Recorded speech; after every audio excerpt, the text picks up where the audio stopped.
Just remember that you are the observer. Become the observer and use this to your advantage. When you become aware of what you are doing, who you are being, like how you're responding to things, how you are feeling, what are you thinking, that is the most powerful way to go into awareness.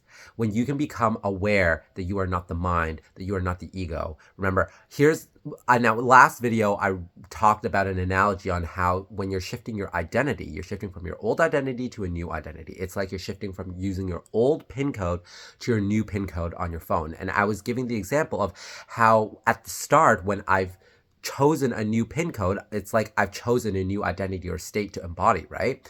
But by default, through habits, because I've been practicing the old code, the old PIN code to get into my phone for so long, I continue to instantly put in my old code and it doesn't work. I get an error because I've already chosen my new identity, my new PIN code.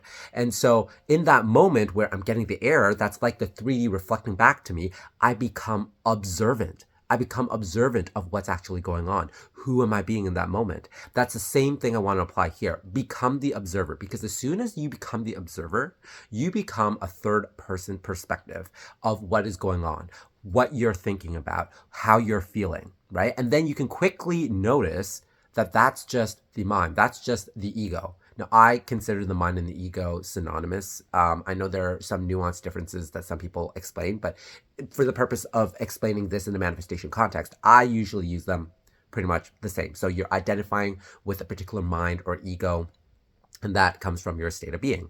And so obviously that is what manifests into our 3D external reality experience. And so the best way to be aware of who you are being is by becoming the observer.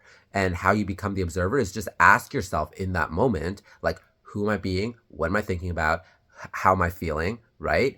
And the key point of this is when you become the observer, you can identify what state of being you are.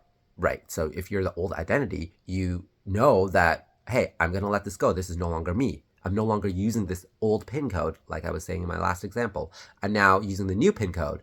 I'm now in my new state of being. I'm choosing from my I am awareness point of view, which I've talked about endlessly. But from that point of view, because you're the observer, you have taken yourself out of the mind ego perspective and you're now resting in the I am awareness. And then you can, from that point on, choose your new identity, your new state of being, your new mind or ego, whatever you choose to identify with, right? And then that, until that becomes your default state. And then you repeat the process over and over and over again. So that's essentially it, right? The best way that I've come to find, the simplest way, is just simply to become the observer, to become aware of who you're being in as much as possible. Just, it's awareness. It's all about awareness, okay? And the more you focus in on awareness, the more power and control you have over your experience, over your life, over reality, because that's where the source of it all comes from. We are all consciousness, and out there, the external world is just simply a projection of our internal state of being. And by becoming aware of that, we can choose and select one which we prefer and desire to experience. And that's it.